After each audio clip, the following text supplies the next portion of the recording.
Muy buenos días, El Salvador. Qué placer nuevamente volvernos a reencontrar en este espacio de entrevista al punto con Sergio Méndez.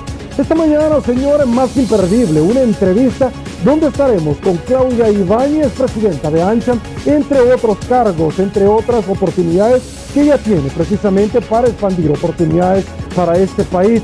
Ya lo habíamos adelantado, estaremos hablando por supuesto sobre el clima de inversiones, cómo hemos retrocedido en el doing business, algo que preocupa a muchísimas personas. ¿Qué podemos esperar ante un periodo de elecciones donde de una u otra forma el país se empieza a detener bajo la inversión, que para muchos es dramática en los permisos de construcción? Falta de elección de magistrados de la Corte Suprema de Justicia, como la institucionalidad. ¿Cómo afecta esto para que un empresario tome a bien invertir en El Salvador o en cualquier otro país centroamericano? Aguanten un ratito, primero saludo a Mr. Donut, porque mañana tras mañana hace posible el primer segmento de la entrevista al punto con Sergio Méndez. Dale a tu paladar un gusto dulce en Mr. Donut. Donas de moca, donas de fresa, donas de chocolate. Solo en Mr. Donut, la gran variedad. Presenta. Los salvadoreños nos unimos en democracia para apoyar la fórmula presidencial que cambiará el rumbo del país. Llevemos a Carlos y a Carmen Aida a la presidencia. Todos lo podemos lograr. Creo que es la mejor opción que tenemos, es la mejor fórmula que este país ha tenido en años. Así que démosles todo el apoyo. Bienvenidos, candidatos. Estamos felices de tenerlos en su casa. Democracia salvadoreña, la nueva forma de hacer política en el país. Y bueno, señores, arrancamos y con el mayor de los placeres le damos la bienvenida a la licenciada Claudia Ibáñez, entre otros cargos, miembro de la Asociación Nacional de la Empresa Privada ANE, pero también presidenta de AmCham. Claudia, ¿qué tal? Muy buenos días, un placer. Gracias por acompañarnos en tu casa. Gracias, muy amable, gracias por la invitación. Gracias a usted por tomarnos en cuenta en su agenda. Claudia, hablemos de varios temas y particularmente para que la gente se empiece a empapar con las palabras más sencillas. Presidenta de AmCham. ¿Qué es AmCham? AmCham es la Cámara Americana de Comercio, o sea, es la alianza que tenemos entre el gobierno norteamericano y el gobierno salvadoreño, y formamos una cámara donde representamos a todo el sector privado. ¿Ustedes son el nexo bilateralmente hablando entre los dos países? Digamos que representamos de alguna manera a los dos países, y es una alianza, ¿verdad?, a la que se representa del sector privado, donde están las empresas. Para comentarte un poco, AmCham, la Cámara Americana de Comercio, tiene su representación en muchos países de Latinoamérica, y tenemos también una organización internacional a la que pertenecemos también todos juntos, y nos reunimos de vez en cuando para conversar sobre todos estos temas. AmCham aquí en El Salvador representa al 80% de la inversión norteamericana, y el resto son una inversión extranjera, un capital mixto de diferentes países. Juntos tenemos más de 300 empresas dentro de la Cámara Americana de Comercio, y esas más de 300 empresas están generando más de 150,000 empleos directos, ¿verdad? Hay muchos empleos indirectos que también se generan gracias al establecimiento de todas estas empresas extranjeras y que se han venido aquí a El Salvador desde hace mucho tiempo, ¿verdad? Han pasado muchos gobiernos, hay empresas que tienen 30, 40 años de haberse venido a establecer aquí y haberse desarrollado como compañía, haber generado empleo y haber hecho su inversión. Lista, yo tuve la oportunidad de conocer un poquito tu hoja de vida y es impresionante realmente el andamiaje que usted tiene. Y uno de ellos, yo decía, entre otros palmarés, entre otros cargos, Claudia, tú también eres la representante de Walmart en este país. Y yo quiero preguntarte puntualmente por qué Walmart decidió poner los ojos en El Salvador, cómo surgió esto, cómo tú llegas a recalar en un segmento de la población, obviamente, de adquisición de bienes y servicios, pero ¿cómo es que Claudia Ibáñez decide asumir ese reto? Por favor. Bueno, tal vez empecemos por el principio. Dentro de la junta directiva de AmCham, casi todas las empresas son norteamericanas, y es por eso que como Walmart puedo ser presidenta de AmCham, porque soy una empresa norteamericana. La verdad es que toda Centroamérica representa, o sea, nuestra empresa Walmart y muchas empresas norteamericanas no ven a El Salvador solo como un mercado, ven a toda Centroamérica como el gran mercado, la gran empresa que podemos instalar en Centroamérica como que fuera un solo país. Eso es lo que resulta más interesante. De hecho, Walmart tiene tiene tiendas en toda Centroamérica y somos una compañía regional. En El Salvador realmente es un país interesante porque hay un mercado de más de 6 millones de personas que, bueno, tienen mucha relación con Estados Unidos, conocen mucho los productos norteamericanos y todos quieren tener el acceso a tiendas como Walmart donde tienen productos norteamericanos y un estándar internacional. Entonces me imagino que también por eso es que los salvadoreños, que tienen mucha afinidad por todos los salvadoreños que viven en Estados Unidos, es que les gusta mucho Walmart. Y es por esa razón que también nosotros estamos aquí. Hemos sido muy bien aceptados como muchas de nuestras compañías norteamericanas y es todo un reto pues mantenernos aquí. Ajá. Yo me recuerdo, Claudia, esta tienda del Boulevard de la Constitución, yo no voy a ingresar en otros detalles, pero sí hubo mucha expectativa porque tuvo que llegar a la alcaldía de este municipio otro gobierno local para que obtener todos los permisos y todo eso. Vamos a ir ingresando más adelante en esa dinámica. Pero pasó muchísimo tiempo ante ese polo de desarrollo que ustedes generaron y esa fuente de ingresos a muchas personas que son nativos, oriundos de ese municipio. ¿Cuál ha sido la experiencia? Bueno, quiero contarte que esa tienda fueron más de 15 millones de dólares en inversión y generamos aproximadamente 500 empleos de la gente de la zona, contratamos gente de la zona y que de hecho hoy ya están en otras posiciones y se han podido desarrollar dentro de la compañía. Han ido haciendo carrera. Han ido haciendo carrera dentro de la compañía. Listo. Que esa es también nuestra idea y la de muchas empresas norteamericanas, permitirle también al que es un buen empleado que pueda desarrollarse y crecer, y siempre y cuando se prepare profesionalmente hay un incentivo también para poder crecer dentro de la compañía. Esa tienda, bueno, nos tomó aproximadamente 7 años poder llegar a obtener los permisos y construirla. Y tuvimos que hacer 2 veces el permiso de medio ambiente. ¿Porque ya se había vencido? No, hubo un tema, realmente ese terreno nosotros no lo habíamos tocado y ese terreno pues estaba tal y como nos lo habían vendido, pero hubo una interpretación ahí de que el permiso anterior, no sé, como que no valía, no entiendo. La verdad es que nosotros todavía no entendemos, pero como nosotros estamos haciendo siempre las cosas correctas, les dijimos, está bien, si ustedes nos quieren someter nuevamente a este permiso de medio ambiente, nuevamente les vamos a demostrar que cumplimos con todo, ¿verdad? Y todo lo que nos pidan, pues nosotros lo vamos a cumplir. Y así fue. Obtuvimos por segunda vez un segundo permiso ambiental y así fue como logramos finalmente abrir esa tienda, pero sí nos tomó aproximadamente 7 años. Ok, bueno, son oportunidades que ciertamente se le limitaron a todas las personas de esa zona. Claudia, la tarea de expansión de Walmart ha seguido. Veíamos nosotros de una verdadera fiesta cuando se da la inauguración de Walmart Santa Elena. ¿Cómo se ubica geográficamente a un sector del cual a ustedes les interesa? ¿Cómo se van expandiendo? ¿Cómo se toma esa decisión? Bueno, nosotros en realidad como compañía regional que te mencioné que somos, tenemos como objetivo y como meta de aquí al 2023 duplicar nuestra operación. ¿En el país? No, en toda Centroamérica, incluyendo El Salvador.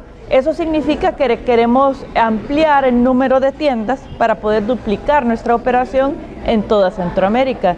Y es por eso que le estamos apostando a abrir más tiendas en todos los países de Centroamérica, incluyendo El Salvador. Y esta es parte de nuestra apuesta, la última apertura que tuvimos de Walmart Santa Elena y también tuvimos una apertura reciente de Maxi Despensa en Ahuachapán. Listo, que también tuve el gusto de conocerla. Ahora, qué bueno que usted ingresó diciendo que era un puente de AmCham entre 2 gobiernos.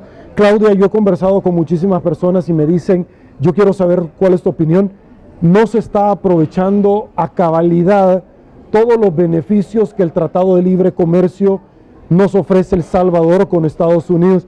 ¿Tú crees realmente que podríamos sacarle más réditos, que podríamos sacarle el jugo? Yo creo que sí.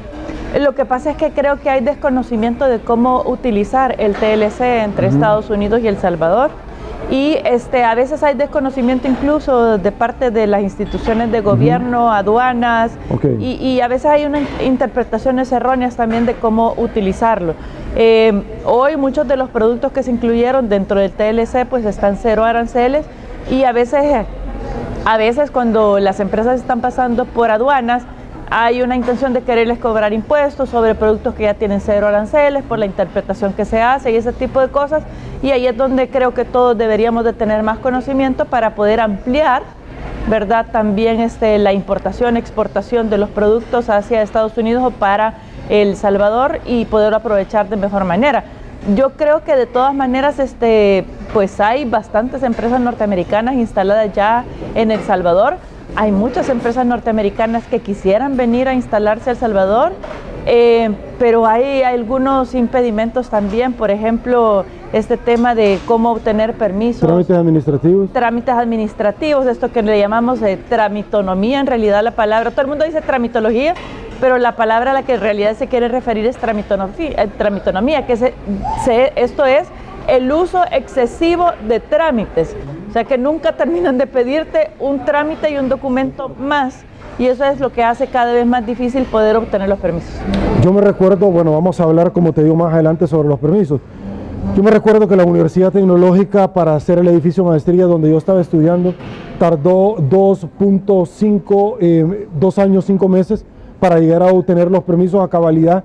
Yo dije que no iba a ingresar en un andamiaje político porque fue lamentable, desgraciado, la situación donde Walmart no obtenía los permisos en la jurisdicción del Boulevard Constitución.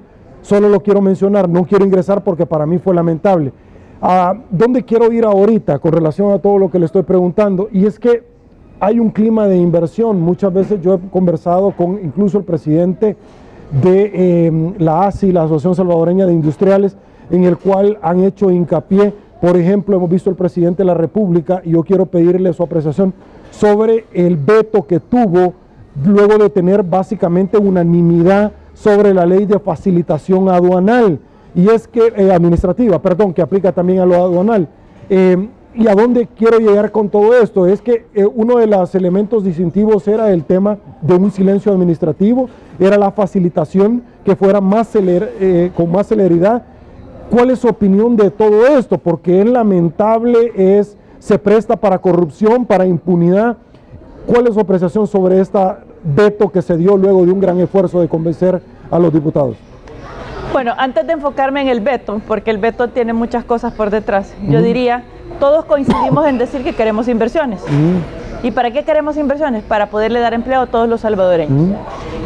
Anualmente hay una demanda de empleo de aproximadamente 55,000 personas que están demandando un empleo. Y eso lo hemos venido sumando porque no hemos generado a ese nivel la cantidad de empleos que en realidad necesita este país para poder crecer económicamente y para poder destruir la pobreza. Y eso significa que ahorita tenemos rezagados más de 300,000 empleos que le estamos debiendo a los salvadoreños. Ahora, ¿cómo lo vamos a hacer? ¿Cómo generamos esos 300,000 empleos? ¿Lo hace el gobierno o lo hace la empresa privada? Hemos visto que cuando lo hace el gobierno dice, bueno, pero les tengo que pagar el salario, entonces necesito que usted me dé impuestos. Pareciera que eso no funciona. Entonces quiere decir que es el sector privado el que debe de generar esos empleos. Y para que el sector privado... Como en cualquier otro país. Exacto. Entonces, para que el sector privado pueda venir a generar esos empleos, necesitas darle las condiciones para que entonces esas empresas que ya están aquí puedan venir y expandirse, o esas empresas que nos están viendo de afuera y que hay muchos mercados que le están ofreciendo muchos beneficios y le están diciendo, venite, yo te regalo esto, te exonero de impuestos, te hago esto, y nosotros ¿cómo competimos a nivel mundial o a nivel internacional para que esas empresas no se vayan a otro país y se vengan a El Salvador? Entonces quiere decir que lo que necesitamos es poder generar las condiciones. ¿Qué significa poder generar las condiciones? Significa poder tener transparencia y poder tener claridad en el tema, por ejemplo, de los permisos. ¿Qué significa poder tener claridad en el tema de los permisos?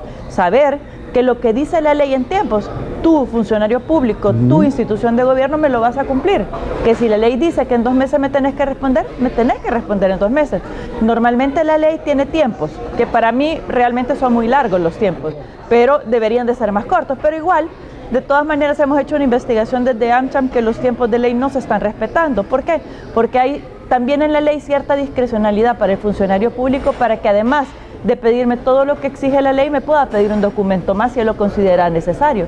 Entonces, esto es lo que hace que se alargue todavía más todo el proceso y se vuelva muy burocrático y se amplíen los tiempos. ¿verdad? Es por eso que nosotros también estamos trabajando en algunas leyes que puedan permitir tener esa certeza jurídica a los inversionistas y que los tiempos de obtención de los permisos se reduzcan bastante. Y eso lo hacemos cuando un Estado es eficiente y cuando todas las personas que están puestas dentro de la institución saben el trabajo que están realizando y lo hacen a cabalidad sin exigir una cosa más o sin pedir una cosa más que muchas veces no es necesaria. Ahora, usted mencionaba algo sobre el tema del veto. Bueno, se dio por parte del presidente Salvador Sánchez Serén, pero no se ha dado algo alterno, es decir, está bien, mire, usted no puede estar de acuerdo con eso, pese a que se tuvo un consenso muy importante sobre las fuerzas políticas en la Asamblea.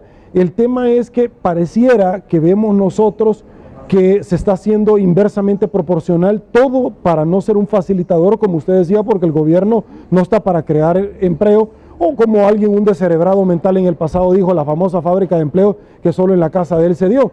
El tema es que en esa misma línea vemos nosotros un tema, por ejemplo, aduanal. Claudia, ¿ustedes estuvieron de acuerdo? ¿Cuál es su experiencia sobre el tema de una agravación arancelaria adicional sobre la prueba de rayos X en las fronteras? Cuando para muchos, que me ha dicho a mí Sergio, no es compatible que un tema vaya a salir hacia Guatemala porque no va hacia ningún otro lado, nos detengan en las aduanas tanto tiempo, antes era aleatorio, hoy todo tiene que pasar, vemos nosotros las grandes colas, pero a tal grado, Claudia, y usted no me va a dejar mentir, que de Guatemala empresarios vinieron a hacernos protestas a nosotros contra el gobierno y las decisiones de El Salvador. Su opinión, seguro que esto, más en productos perecederos, ha afectado, ¿cierto?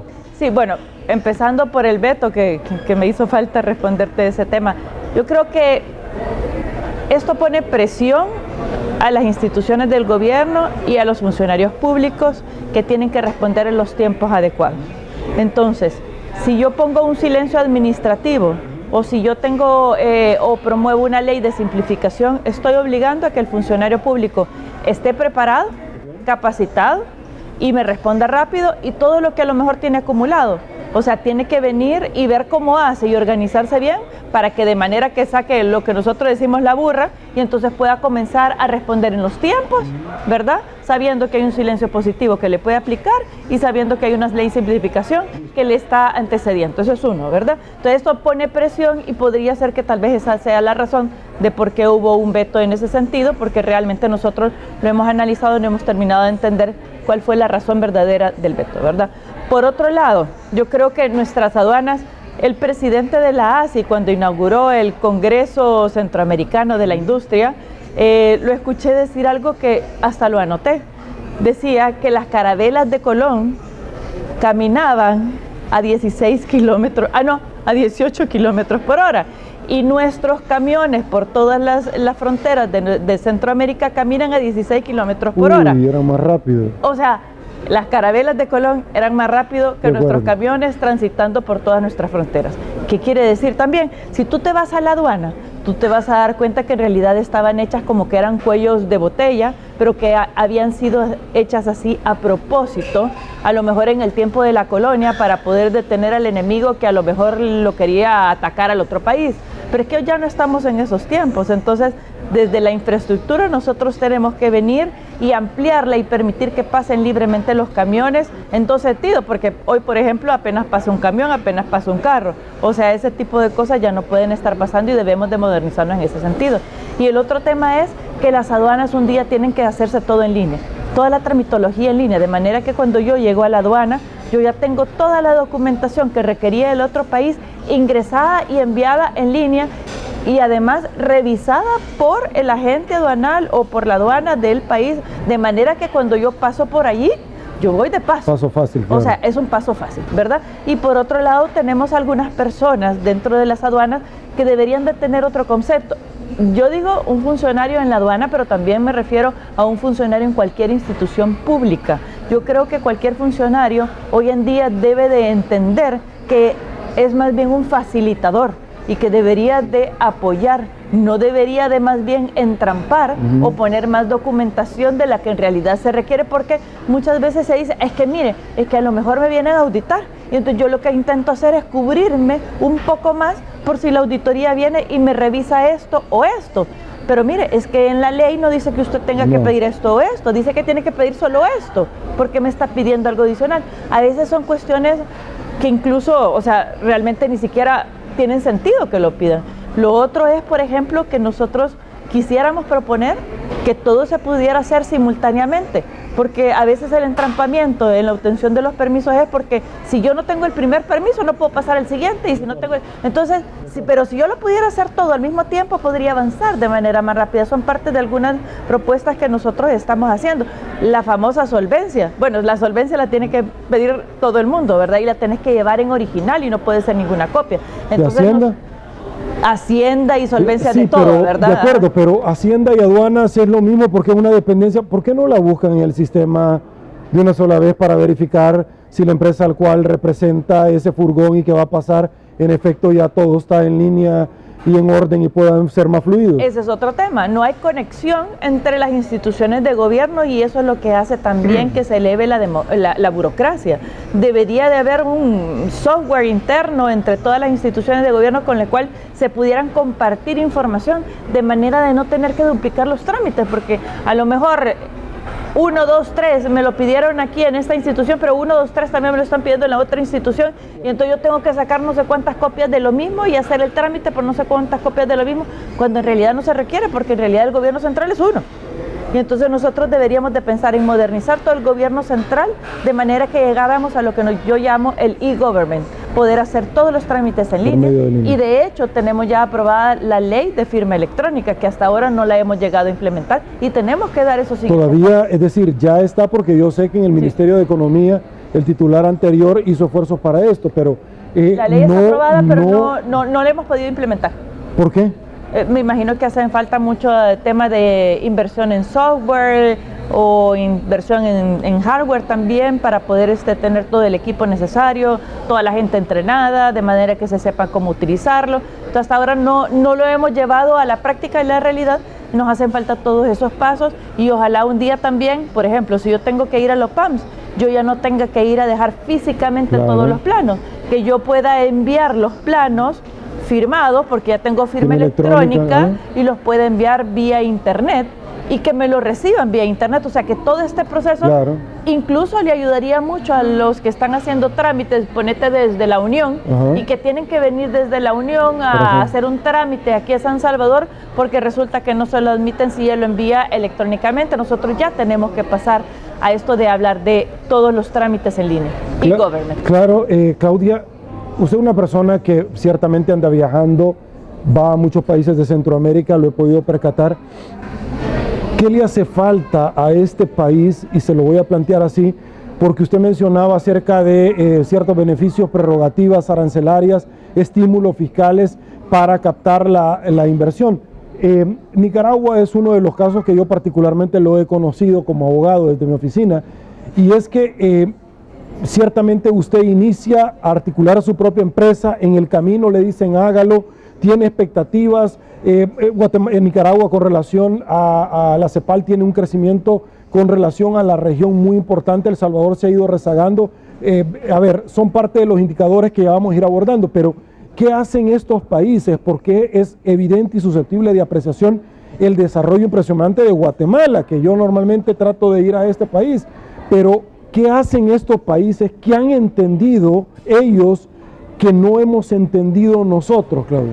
Bueno, te voy a mencionar un par de cosas: infraestructura, recurso humano calificado, el Estado de Derecho, es decir, tener las reglas claras del juego y que no te las estén cambiando, certeza jurídica, ¿verdad?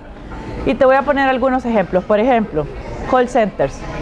Bueno, yo que represento empresas norteamericanas, sé que los call centers quieren venir a instalarse aquí, o los que están aquí quieren ampliarse.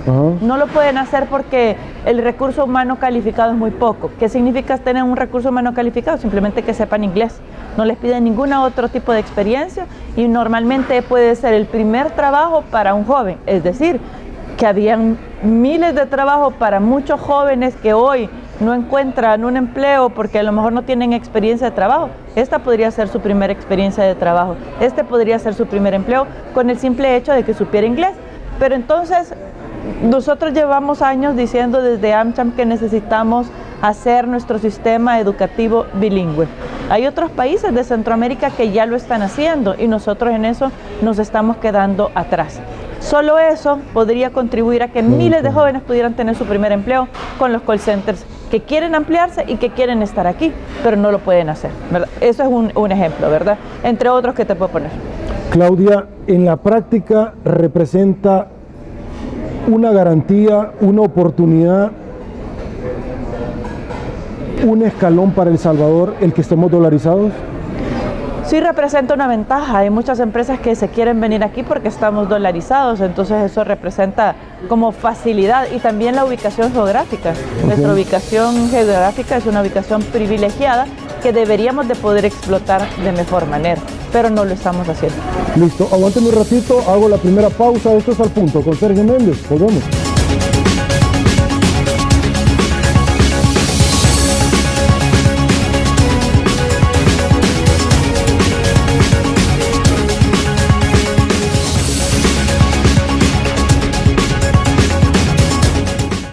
Cualquier momento es perfecto para dejarse llevar por una rica tentación.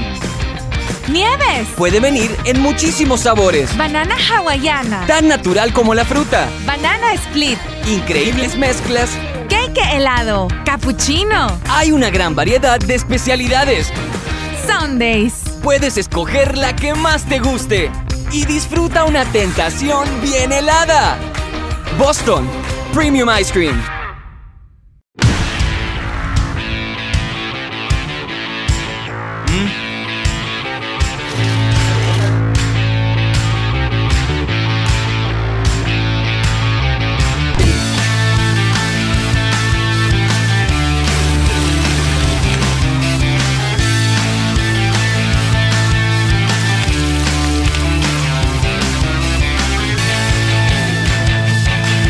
Mr. Donut, la gran variedad.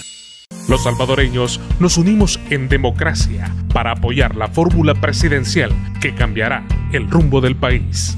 Llevemos a Carlos y a Carmen Aída a la presidencia, todos lo podemos lograr. Creo que es la mejor opción que tenemos, es la mejor fórmula que este país ha tenido en años, así que démosles todo el apoyo. Bienvenidos candidatos, estamos felices de tenerlos en su casa. Democracia salvadoreña, la nueva forma de hacer política en el país.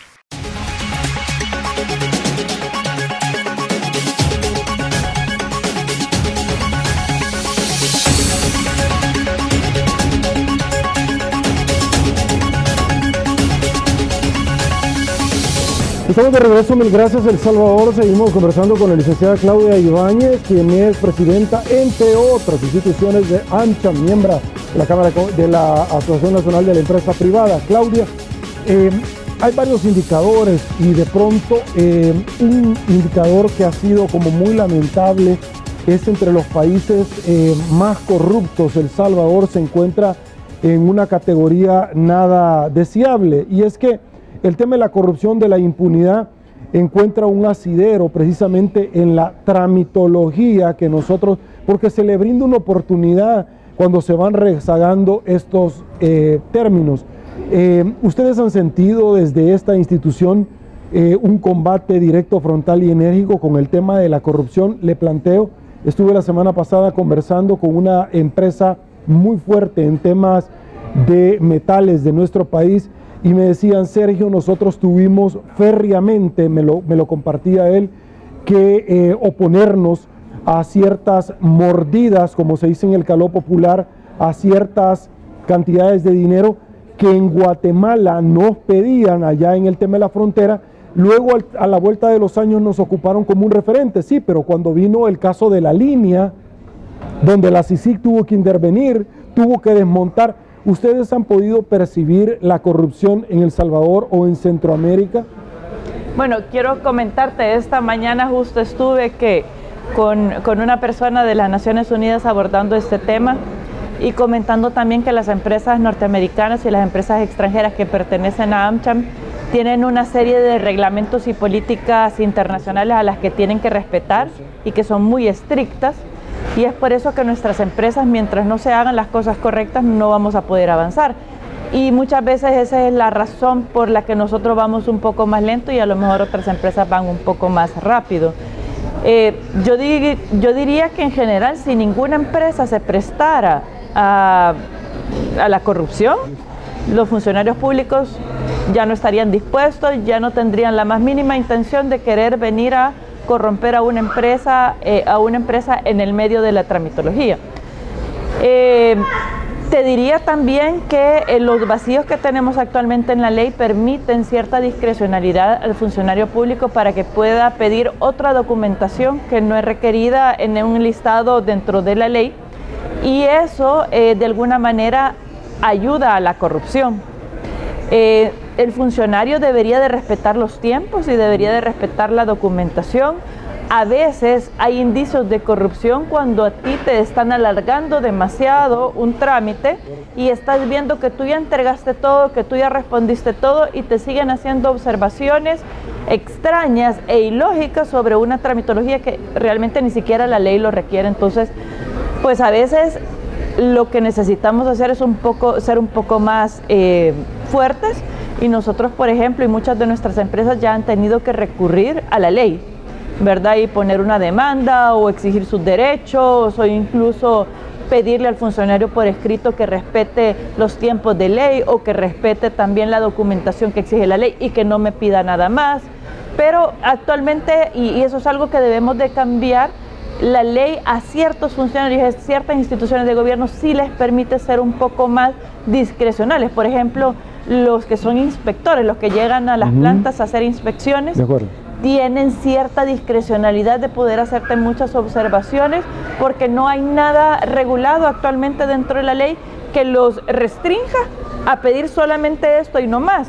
Entonces allí hay cierto espacio para poder sí, corromper algunas empresas o hacer corrupción. Entonces deberíamos de poder ayudar a generar un ambiente que no permita desde ningún punto de vista generar estos espacios donde se pueda hacer la corrupción o donde el funcionario público pueda hacer esa corrupción.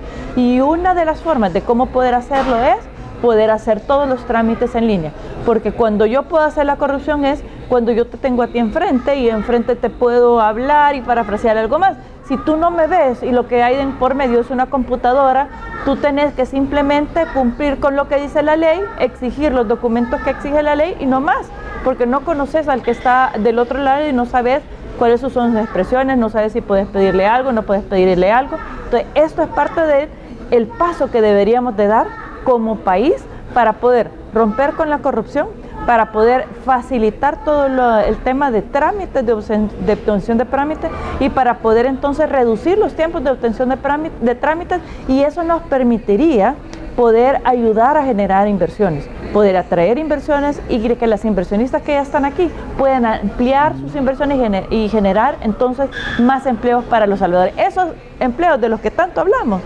de los que todo el mundo promete, pues esos son los empleos que deberían de ayudarle a la empresa privada para poder ayudar a generar, porque son los generadores de empleo. Entonces hay que facilitarles el ambiente de negocios para que entonces puedan venir y hacer sus inversiones, y muchas de las inversiones se realizan a través de construcciones. Y es por eso que la construcción es importante. Tú comenzaste hablando del Doing Business. El Doing Business es un indicador para ver cómo están los países, cómo está el ambiente de negocios, de cómo se realizan los negocios. Hay muchos temas que se incluyen dentro del Doing Business, pero yo me he querido enfocar directamente en el tema de permisos de la construcción. Allí hemos bajado y hemos retrocedido 12 puestos. Eso significa que algo está pasando y que la tramitología, la famosa tramitonomía y exceso de trámites, pues cada vez es peor, y que las empresas lo están sintiendo. Entonces, más bien la empresa dice, bueno, es que aquí cuesta tanto obtener un trámite, obtener un permiso y obtener una resolución para que yo pueda hacer mi inversión, para que pueda construir, que tal vez mejor me voy a llevar mi inversión y la voy a llevar a otro país en donde no me pongan tantas trabas o tantos obstáculos y no me facilitan. Entonces, si nosotros lográramos facilitarles el ambiente y nosotros lográramos facilitarles todo el tema de obtención de trámites, yo creo que también las empresas estarían más contentas de poder hacer sus inversiones, y realmente esto también podría atraer a través de buenos mensajes positivos para las inversionistas externas. Mira, en El Salvador realmente la tramitología no es excesiva, se respeta lo que dice la ley, hay reglas claras del juego, tú obtenés en poco tiempo tus permisos, no te ponen trabas. Resulta más atractiva. Entonces, eso sería un mensaje positivo para muchos inversionistas que dijeran, ese es el ambiente de negocio al que yo quiero ir, y entonces yo ahí sí quiero invertir, porque ahí sí se puede invertir y ahí sí es fácil invertir, ¿verdad? En el ambiente, en el clima de inversión, que es otro de los puntos referenciales para que una persona tome la decisión en Centroamérica, en qué país invertir. Claudia, tú mencionaste algo de que, bueno, hemos tenido que recurrir a los recursos. Casi 3 meses sin sala de lo constitucional. Claudia, eso es un tema institucionalmente lamentable. Vamos a unos comicios electorales sin sala. Existen muchos señalamientos de políticos con enriquecimientos ilícitos que no pueden justificar de dónde sacan la plata, que no sabemos si eso es parte de las mordidas que algunas empresas que no tienen buenas prácticas, que es otra de las modalidades de las cuales se pretende impulsar las buenas prácticas, no quieren dar paso porque quieren protección, etcétera. ¿Cómo afecta esto? Porque ustedes hoy por hoy tampoco podrían acceder a la justicia pronta y cumplida por falta de la institucionalidad. No hay sala y eso es un mal mensaje, un indicador que se está mandando a inversionistas nacionales, a los que ya están y que se podrían ir también, como ya se han ido muchos, y otros que podrían o no llegar.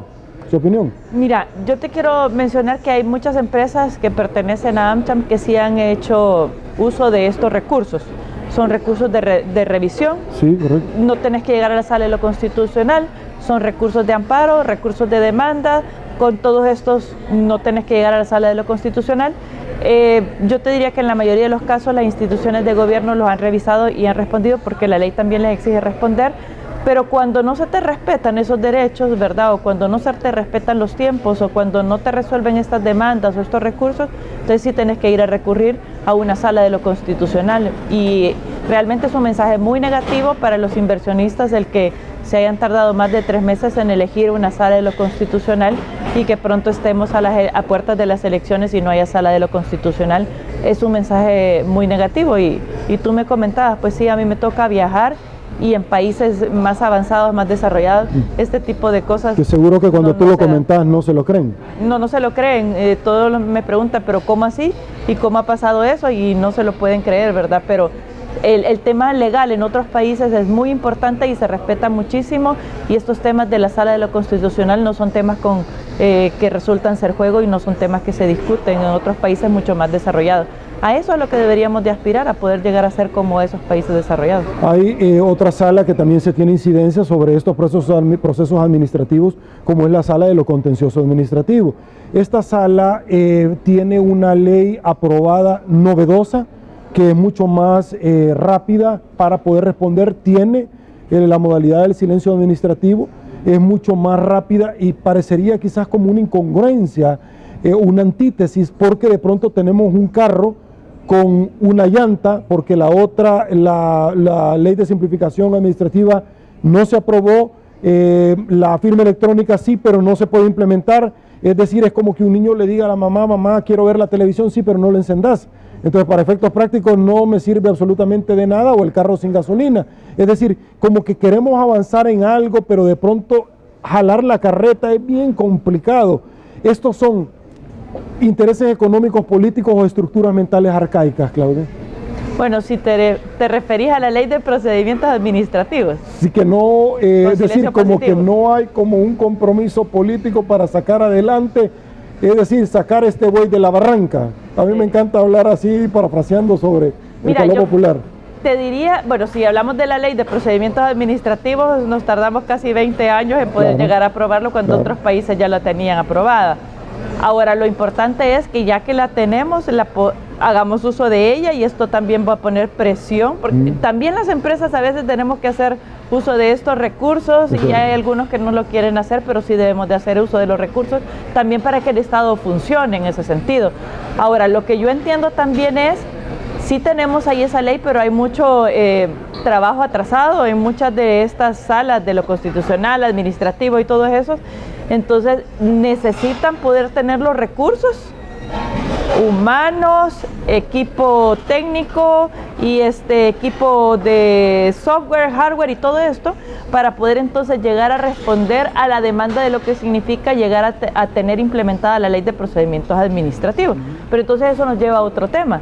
¿Qué es lo que necesitamos tener entonces el Estado? Necesitamos tener los perfiles adecuados en cada uno de los puestos. Y eso también nos lleva a la ley de servicio civil, ¿verdad?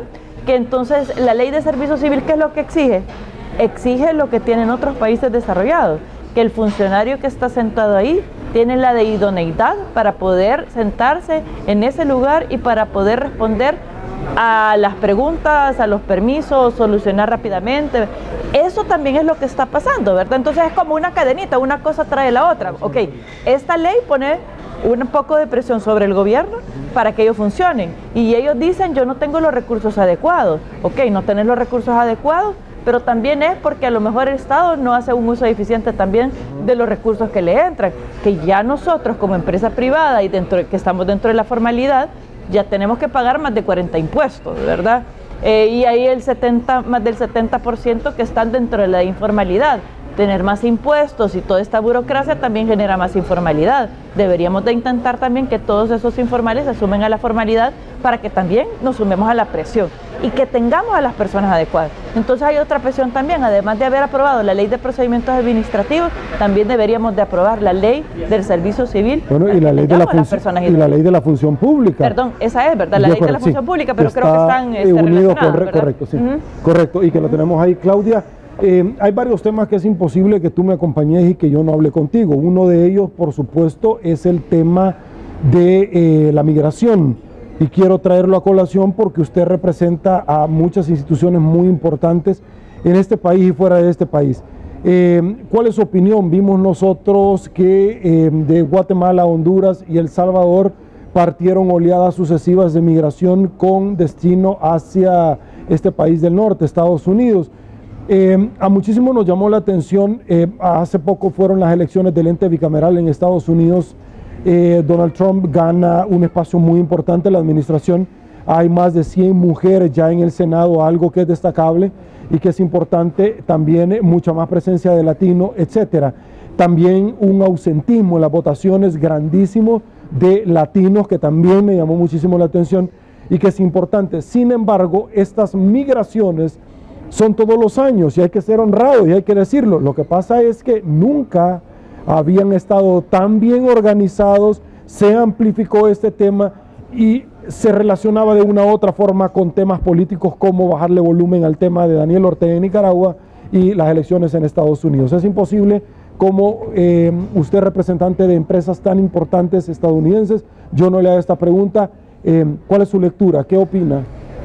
Pues yo te diría que si todas esas personas tuvieran un ambiente seguro en el cual pudieran vivir y tuvieran un empleo digno, ambos, porque hoy en día pues tanto papá y mamá tienen que, el esposo y la esposa, todos tienen que trabajar dentro de la familia. Si tuvieran un trabajo digno, yo estoy segurísima que no estarían sumados en esa caravana y no estarían intentando llegar al famoso sueño, a lograr el sueño americano. Así es que debemos de seguir trabajando en generar empleo, pero para poder generar empleo necesitamos poder desarrollar las condiciones dentro del país para que las empresas que están aquí amplíen y se expandan en sus inversiones y para que seamos capaces de atraer nuevas inversiones. Las inversiones no se atraen con el simple hecho de nosotros querer o tener la ilusión de que vengan un día y aquí los queremos, no. Se generan, o sea, generando las condiciones, o sea, y si nosotros estamos hablando de que tenemos más de 40 impuestos que tienen que pagar las empresas, que no tenemos la infraestructura adecuada, que no tenemos el recurso humano calificado, que no estamos facilitando tampoco el tema de trámites, de obtención de trámites, y que los trámites son demasiado burocráticos y largos y que no se respeta el Estado de Derecho, entonces decime ¿cuántos inversionistas están dispuestos o interesados en venir bajo esas condiciones y tener que enfrentar esas condiciones? Es bastante difícil. El mercado es interesante, la ubicación estratégica es interesante, el que estemos dolarizados es interesante, pero necesitamos crear las condiciones para que todos estos inversionistas se sientan cómodos y sobre todo no les cambiemos las reglas del juego en el camino, ¿verdad? Listo. Claudia, bueno, hemos visto nosotros varias aseveraciones. Ustedes que tienen una relación indisoluble con los Estados Unidos, vimos a un político en el pasado hablar acerca de que querían quitarle las empresas a los salvadoreños para entregárselos al pueblo. Hablábamos también de una inestabilidad por cuanto no se respetan las reglas del juego. Hablábamos que hay una incertidumbre porque prácticamente El Salvador siempre está en campaña electoral y eso genera obviamente una incertidumbre, una expectativa donde se contrae la inversión. Yo conversaba la otra vez con mi amigo Marvin Galeas y le decía yo, Marvin, tocando varios temas de esto, yo cuando estaba pequeño yo pensé que el animal más rápido era el chita o el jejeopardo, pero luego me di cuenta en el transcurso de los años que el animal más rápido era un dólar asustado, porque si no existen las condiciones se va. Entonces es el animal más rápido del mundo y él tuvo la misma reacción que usted ahorita. Yo le quiero plantear esto por cuanto estamos hablando de que si tienen a ciertos políticos que como que no suman mucho, le dicen a la embajadora métase el segundo compacto de la MSC donde le quepa, no me interesa el tema de las prerrogativas que le dan a los salvadoreños, y empiezan ciertamente a cuestionar a un gobierno con el cual nosotros tenemos nuestro socio comercial por excelencia, los Estados Unidos, quien ya amenazó de tomar represalias. Es decir, dentro de un clima de inversiones que es un punto de referencia, ¿cómo afecta a las empresas que ya están establecidas y que se han ido del país? Mira, nosotros somos como institución apolíticos. Claro. Y los negocios son apolíticos. De acuerdo. O sea, los negocios siempre y cuando tú generes las condiciones que la empresa necesita, aquí van a estar, no importa qué gobierno sea. De hecho, hay muchas empresas que al principio te mencioné que tienen 30, 40, 50 años de estar en este país y cuántos gobiernos y cuántas situaciones no han pasado. Claro. Estuvieron antes de la guerra, durante la guerra, después de la guerra y aquí sigue. Lo que significa es que es un mercado interesante y que han logrado mantenerse. Ahora, si nosotros lográramos estabilidad para estas empresas y lográramos que pasen elecciones, las que sean, no importan, eso es una cuestión, pero que no se cambien las reglas del juego, ¿verdad? Para las empresas que ya están aquí de manera drástica. O sea, a lo mejor yo puedo hacer ciertas modificaciones o ciertas reformas que a lo mejor más bien sean a favor, pero si más bien lo que estás haciendo es deteriorando con esa nueva reforma o esa nueva ley el clima de negocios, entonces es obvio que a lo mejor muchas empresas o reducen su operación y se van de aquí y buscan otros mercados que sean más interesantes o donde no les compliquen y les pongan tantos obstáculos, ¿verdad? Listo, aguánteme nuevamente, voy a una pausa, pero al regresar quiero hablar de la inseguridad que vive nuestro país. Pausa, volvemos.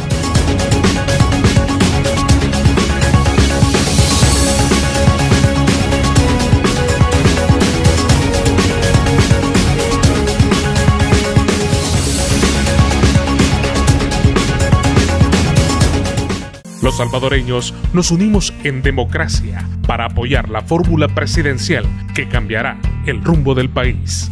Llevemos a Carlos y a Carmen Aída a la presidencia, todos lo podemos lograr.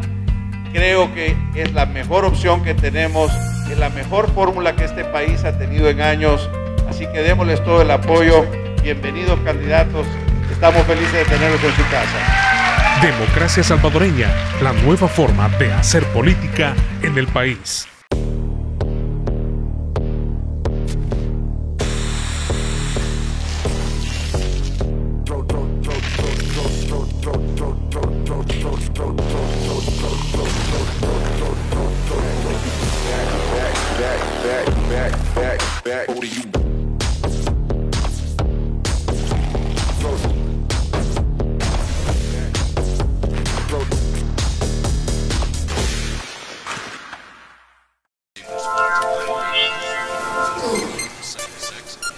Presidente de la República ordena a los diputados que se... Protestas en el centro capitalino causan Sospechas de corrupción implican a alto funcionario de San Salvador. Llegó el periódico digital que no se calla. Diario1.com. Dale a tu paladar un gusto dulce en Mr. Donut. Donas de moca, donas de fresa, donas de chocolate. Solo en Mr. Donut, la gran variedad. Presentó.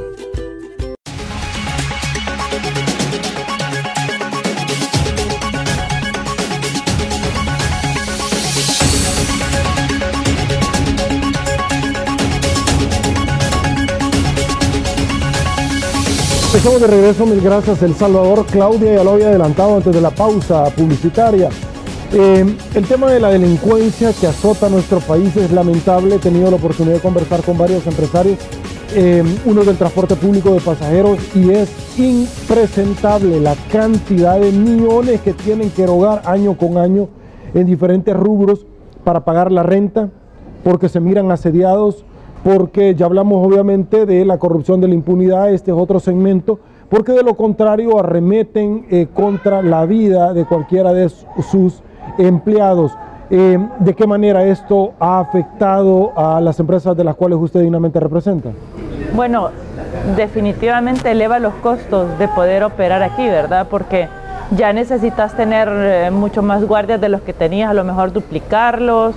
Hay algunos municipios en los que más bien la inseguridad está subiendo y entonces tenés que duplicar tu seguridad también, tenés que contratar consultores, tenés que hacer más investigaciones, más análisis.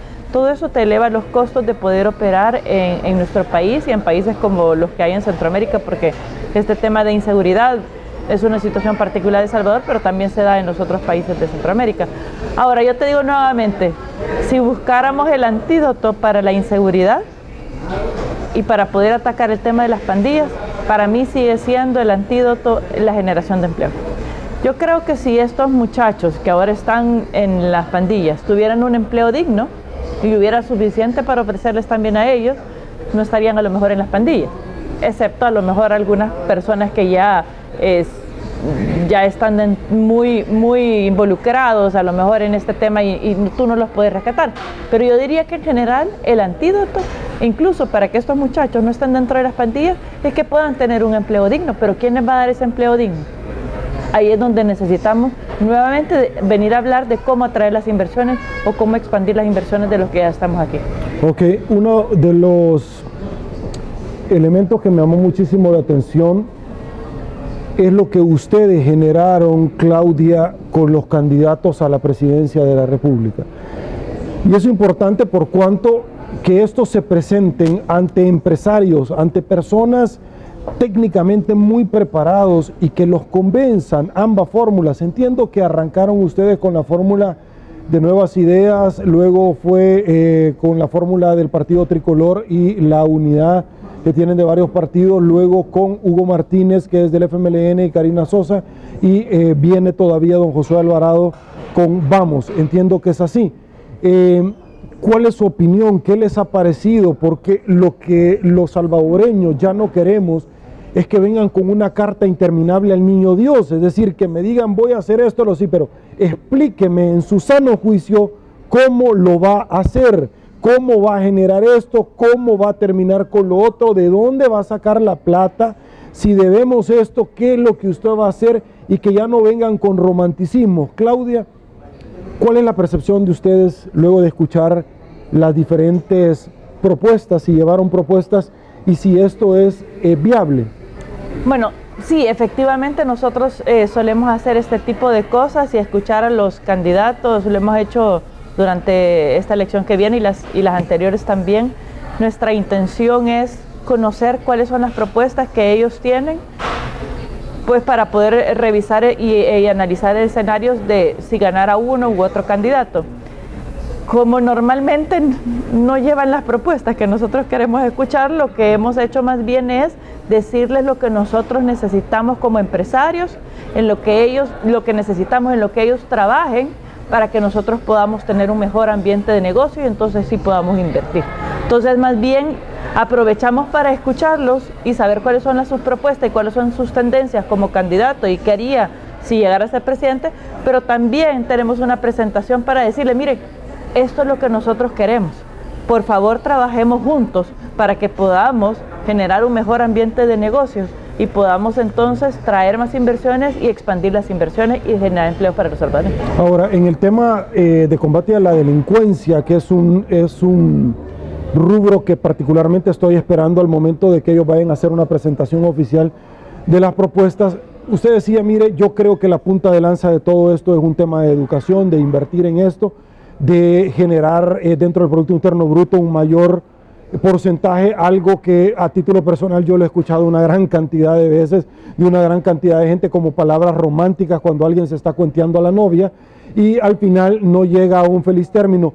¿Esto es suficiente el tema de la delincuencia? Porque ¿cuál es tradicionalmente la pauta que ellos presentan? Mire, vamos a articular nosotros canchas de fútbol para que, entonces yo digo, bueno, si esa es la solución, ¿por qué no hacemos una cancha de fútbol en la Asamblea Legislativa, otra en la Corte y otra en los tribunales para que los delincuentes que están ahí pasen jugando fútbol y que no estén saqueando al Estado? Pero bueno, no es esa la solución. Regresando nuevamente a la idea, ¿es suficiente el tema de la educación para sacar adelante en un tema delincuencial a nuestro país? Mira, primero empiezo diciendo que no soy una experta en temas de seguridad, pero sí quisiera decirte que yo creo que debemos de pensar en una forma integral, ¿verdad? Esto incluye educación, incluye generar empleo para todas estas personas de manera que no se vayan a las pandillas porque no hay otras opciones o no hay otras oportunidades, ¿verdad? Incluye también trabajar con la policía, incluye también trabajar con el sistema carcelario, porque hoy por hoy tampoco está funcionando. Estaba leyendo en el periódico que se le escapan cientos, si no miles de reos que estaban recluidos ahí y de repente se escaparon. Quiere decir que nuestro sistema carcelario tampoco está funcionando y es un sistema de hacinamiento, no hay educación internamente, no los preparamos para hacer cuando salgan de la cárcel. O sea, hay un montón de cosas alrededor en las que debemos de trabajar, ¿verdad? Y trabajar dentro de las comunidades y que también estos muchachos puedan ir a la escuela y lograr destruir todo este tema de control territorial también para que los muchachos, a veces los muchachos no se pueden mover de su casa a ir a la escuela que está al otro lado porque este es mi territorio y el otro es tu territorio. Ese tipo de cosas realmente debemos de terminar con ellos, ¿verdad? Listo, agarro el vehículo y me voy para La Unión. Quiero preguntarle puntualmente, Claudia, un puerto varado, algo lamentable. Yo conversaba la semana pasada, hace 2 meses aproximadamente, con el ex embajador René León, que vino acá al país en Washington, y él decía, mira Sergio, tenemos nosotros el parqueo de vehículos más grande de Centroamérica, ya en La Unión, con sátira burlesca refiriéndose al puerto de La Unión. En su momento hubieron una cantidad de empresas interesadas, de hecho se fueron para Costa Rica a invertir luego que acá les cerraron las puertas. ¿Cuán lamentable ha sido desde su óptica, Claudia, en el tema del comercio, el no tener un puerto de La Unión? ¿Es suficiente el puerto de Acajutla para poder recibir contenedores, barcos de gran calado? ¿O ha sido ciertamente lamentable un tema como un proyecto muy ambicioso que se planteó en el puerto de La Unión y que no llegó a nada? Para mí es un proyecto ambicioso que lamentablemente no ha llegado a nada ahorita, pero que ojalá deberíamos de aprovecharlo mejor porque hay cientos de millones de dólares invertidos ahí y realmente debemos de recuperarlo, ¿verdad? Por otro lado, te diría que si nosotros fuéramos más eficientes en Acajutla y en todas las aduanas, a lo mejor no nos estaría haciendo falta pues ese puerto, ¿verdad? Pero hoy por hoy sí tenemos muchas complicaciones, no ocasionados, digamos, por la falta del puerto de La Unión, sino que más bien ocasionados por la ineficiencia que hay dentro de las aduanas, provocado por infraestructura que no es moderna, provocado también por los trámites que hay que hacer ahí internamente, provocado también por la discrecionalidad que hay ahí, las grandes colas que se hacen porque no logran pasar rápidamente. Si nosotros tuviéramos aduanas que pasaran rápidamente, no a los 16 kilómetros a los que están pasando ahorita, sino que pasaran más rápidamente, realmente el puerto de La Unión tal vez no sería como el gran tema que nosotros necesitamos ahorita, ¿verdad? Listo. La embajadora Neims en nuestro país, refiriéndose a ese tema, dijo, hay empresas, o habían, mejor dicho, estadounidenses que estaban interesadas y por la falta de transparencia se han retirado y ya no les interesa ser parte de la concesión del Puerto de la Unión. Claudia, ¿cómo se entiende ese mensaje? Mira, nosotros de hecho hace poco en ANEP estuvimos reunidos con el presidente de CEPA y le decíamos, mire, ¿y será que estas bases de licitación que ustedes están generando serán atractivos realmente para las empresas extranjeras que están dedicadas a desarrollar este tipo de negocios? Ellos decían que sí, que han hecho una investigación internacional. Les preguntábamos también si, bueno, en un roadshow, el roadshow significa ir a diferentes países, a diferentes ciudades y tocar diferentes puertas para conocer quién está interesado y cómo me vendo yo y cómo vendo el puerto, porque entiendo también que para lo que fue diseñado hoy ya no se puede utilizar por el dragado y por otras condiciones que están alrededor, pero sí se puede utilizar para otro tipo de cosas. Lo que pasa es que, como yo se lo dije al presidente de CEPA, pues aún no hemos entendido cuál es ese análisis que han hecho y para qué es para lo que se puede utilizar este puerto. Listo. Dentro de una competitividad que es también un tema de referencia, la matriz energética representa un punto de referencia. Uno de los indicadores demuestra que tenemos la energía más cara en Centroamérica, si me equivoco me corrige. Claudia, tenemos la represa del Chaparral, que es un monumento a la corrupción en este país, cuando Costa Rica el año pasado inaugura la represa de la Reventazón, donde genera una matriz energética muy importante para seducir la inversión internacional. Esto representa ciertamente para las empresas un punto de referencia para invertir. Bueno, nuevamente es que vamos a cómo atraemos grandes inversionistas, ¿verdad? Y cómo también diseñamos nuestro sistema de energía y cómo lo queremos distribuir, porque hoy también no solo hablamos de energía producida por petróleo o energía producida en las hidroeléctricas, sino que también estamos hablando de diversificarnos. Entonces, ¿cómo hemos diseñado y cuál va a ser nuestra estrategia como país para poder enfrentar el tema en el presente y en el futuro? Es algo que tampoco queda claro desde los gobiernos que han habido, y esto tampoco queda claro, y es parte del que hoy a lo mejor estemos hablando de que la energía es más cara, pero porque también no hemos diseñado como un sistema de cómo queremos que funcione en el presente y en el futuro. Listo, ok. Claudia, digamos al final debo de agradecerle el tiempo que ha destinado en su agenda para acompañarnos, para hablar de estos temas y conocer cuál es el punto de referencia, cómo se ve desde AmCham, cómo se ve desde la empresa Walmart que usted dignamente representa, desde la empresa privada, desde la Asociación Nacional de la Empresa Privada de la ANEP. Muchísimas gracias, le agradezco su tiempo. Gracias, muy amable. A usted, un placer. El Salvador, soy Sergio Méndez, así están las cosas hoy por hoy en nuestro país. Si le gustó la entrevista, comente el resto del año. Será hasta el día de mañana y una vez más que el Señor nos bendiga a todos.